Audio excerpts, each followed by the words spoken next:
just get stronger. So I'm not gonna straw man this. I'm gonna steel man this, but I'm gonna point out to you why it's still also wrong on some level. So, here's the deal. You've heard this before. Just get stronger, and that's the solution to everything. Just get stronger. And it's true, especially for high school athletes. If you're young and you're a high school athlete and you're watching this, you're probably not, because I think most of my audience is in their 30s. But if this is you and you're a high school athlete, yes, just get stronger. And in fact, I think Jim Wendler does it best. He has these kids doing goblet squats with, their body weight and doing sets of, 20, 30 reps, etc. You're going to get stronger. You don't have to max out even. Just get stronger, and you'll be a better football player. Let's take a look at, track and field.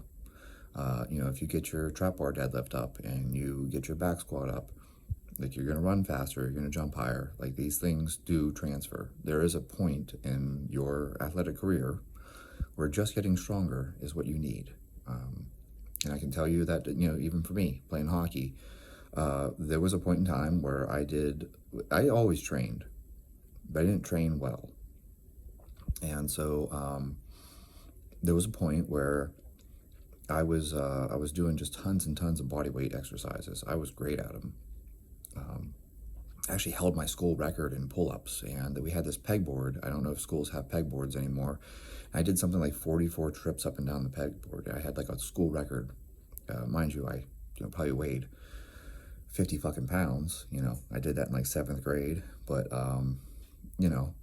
like I was good at body weight exercises, okay? And I had this amazing gym teacher, Dale Maddock, who was a gymnastics coach, and I used to come in just before school. So, like, before school started, I would come in and I would train with him. He taught me how to do all kinds of stuff like pommel horse and vaulting. I learned how to do backflips. I learned basic tumbling. I used to climb up and down a rope. I bet schools aren't allowed to have that anymore. I used to climb this rope that went clear up to the top of the gymnasium ceiling. I am sure that schools won't allow that today because there's probably some kind of safety violation or something. But in any case, I was really good at bodyweight exercises. And this did nothing for me in hockey other than the fact that I never gassed out. So, you could count on me. You're in the last minute of the third period and I still had legs.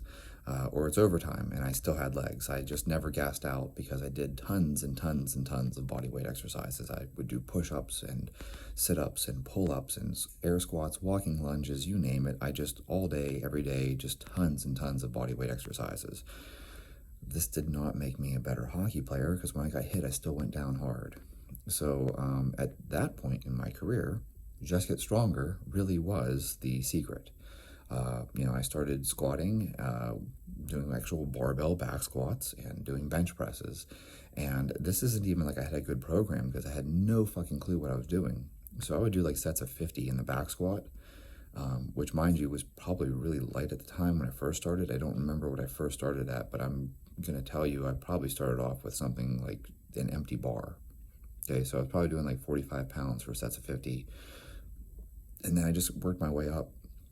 So, at one point in time, I was doing like 155 for sets of 50 because I didn't know any better. I didn't understand, like, oh, you gotta, change your rep ranges from time to time. And sometimes you should go really heavy and do singles. And sometimes you should do, lighter weights for sets of 10. And I didn't, like, no one gave me any guidance. It was just like, I'm just gonna do sets of 50 for everything. And that included the bench press. I would bench press sets of 50, which is not the best way to train. But you know what? It didn't matter because I was a beginner. So for those of you who are beginner level, just get stronger, and it doesn't even matter what your rep range is. Do the work, and you'll grow. Now, this is true for a lot of athletes, even older athletes, because maybe you started later in your career. And a lot of times, all you need to do is just get stronger. If you just get stronger, you're going to be a better athlete. That's all there is to it.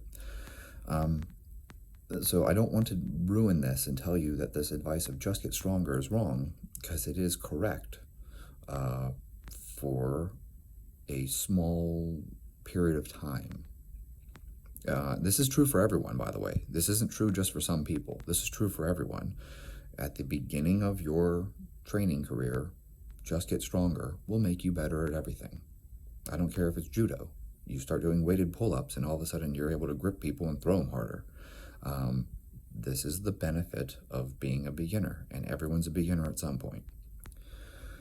Where this breaks down, okay, and this is the part that we need to get into, is with more technical things, and especially as you reach a higher level of ability. So like if we took Usain Bolt, for instance, just taking the most extreme example, and made him stronger in the back squat, it's not going to make him run faster. Not going to happen. Brett Contreras says that Usain Bolt would be faster if he did hip thrusts. I assure you he would not be faster if he did hip thrusts. And in fact, if he did hip thrust and got his hip thrust, another 200 pounds heavier, it still wouldn't make him any faster. I believe Ryan Flaherty has a metric where he figures out like, hey, based off of your trap bar deadlift, this is how fast you'll run the 40. And that sounds nice on the surface level, but I've had guys who can trap bar deadlift insane amounts of weight and very good ratios. They're over 3 times their body weight, and they don't run the 40 well. I've had guys who can deadlift over 3 times their body weight and can't run a sub 540. Why? Well, because a lot of that's mechanics. You can grind a deadlift. You can slow pull a deadlift. You can sit there and just fight your way through it. You can hit a sticking point and grind. There are some guys who are grinders. You've seen guys who grind squats, okay? That's not going to make you a faster sprinter, or it's not going to make you better at jumping either. People will tell you, oh, you need to have a double body weight back squat before you do plyometrics. And it's like, I'm not so sure about that. I've seen hurdlers, which is a fantastic example of plyometrics, and who can't squat double body weight, not even close. I've had football players, like wide receivers, who can jump over 40 inches. Like their vertical jump is over 40 inches, and they don't squat double body weight. They're very elastic, but they're not particularly strong. So if I make them stronger, will they jump higher? Maybe, but probably not. And if I make them stronger, will they run faster? Probably not. I mean, I wish it was that simple. I wish it was so simple that I could just bring guys in. Oh, hey, we're doing NFL Combine prep, and all I got to do is get this guy's trap bar deadlift up, and he's going to jump higher and run faster. It doesn't work that way, though. We spend so much time working on mechanics, and anyone who knows they're sprinting knows that mechanics is everything.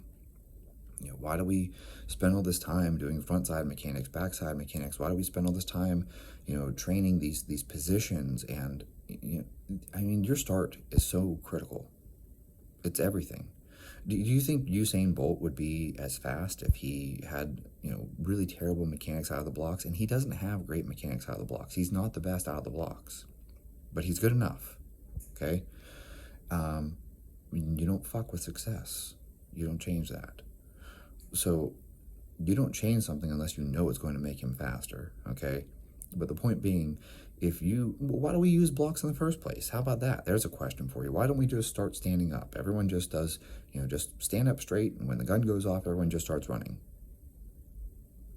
There's obviously an advantage to the blocks. And the same thing is true if you watch people run the 40. Look at how they set up, and everyone sets up slightly differently, but you can get a general gist of the fact that everyone's setting up in some ways almost identically. Everyone's setting up very similarly. Yes, there's small changes in them. Some guys have their hips a little higher, some have their hips a little lower. Sometimes, they have their shoulders set a certain way, or whatever it is. Their hands a little higher, their hands a little lower, whatever specific change is there. But overall, everyone's using a very similar start position. Why? Because it makes you faster off that first step. Take a look at someone who runs the 40 poorly, and they take that first step and it's way out in front, and their knee is almost at a 90-degree angle, which means they stand up on the very first step. They're not getting that drive. You watch the guys that run well, and they take a very short step on that first step. They're still pitched forward. They look like they're going to fall if you watched it in slow motion. The angle that they're coming off the line at, they look like they're going to fall on their face because they are as forward as they can possibly be. And they drive, and they come up slowly, versus the guys who take a big first step and come up right away, right? This is critical. You have to teach those things, and that isn't a matter of just get stronger in those things. So my point being here that for those of you who are at a beginner level of strength, yes, just get stronger and you will improve your athletic performance. You'll probably run faster, you'll probably jump higher, and this ends at a certain point. This is like newbie gains. Just get stronger. I'm not attacking this. I'm not criticizing it. I'm not going to make a straw man out of it. I'm going to steel man it, and I'm going to tell you that yes, it's true for everyone. Everyone is a beginner at some point. Everyone. So yeah, at the beginning of your career, just get stronger. After that, then you have to start looking at other things. You're going to have to start looking at mechanics. You're going to have to look at rate of force development. You're going to have to look at other factors in these. You are going to need to be more explosive. You'll need speed work. You're going to need to do, oscillatory work, whatever it is to get you faster. But it's going to be something besides just, oh, hey, I put another 10 pounds on my back squat. Because that only works for so long. Otherwise, powerlifters would all be the fastest runners and the highest jumpers. And we know that isn't true. So this is just something for you to think about. I am not attacking the saying it's true. Just get stronger is true for a lot of people. And what you need to consider, though, is at what point do you get the diminishing returns? At some point, just get stronger isn't going to move the needle any further. I think that Greg Hoff, Haff, did a paper showing that basically you get faster all the way until you hit about a 2 times body weight squat. And then from like 2 times body weight squat to a 3 times body weight squat, like it really is diminishing returns. Like you going from double body weight to triple body weight is a very, very minor, small increase in your vertical jump and your sprint speed. So, yes, if you only squat body weight, getting to 1.5 will make you faster. And getting from 1.5 to 2 will still make you faster. After you get past 2, it's going to take a ton of work and a ton of time, just investment of energy for you to go from 2 to 3. And you're going to get minimal gains in your vertical jump and in your sprint speed. So at that point, you have to start looking at other things like the mechanics, the rate of force development, all those other factors. The neurological side of this is so critical. And that's where things break down. But overall, the point I want to hammer home here is that just get stronger is true, but it's only true for a short period of time. And when I say a short period of time, I mean a couple years. So maybe that's a long period of time to you, but relative to your career, we'd like to think you're going to be in this for the long game. You're not going to run, faster just by getting stronger. It's not going to work that way for 10 years straight.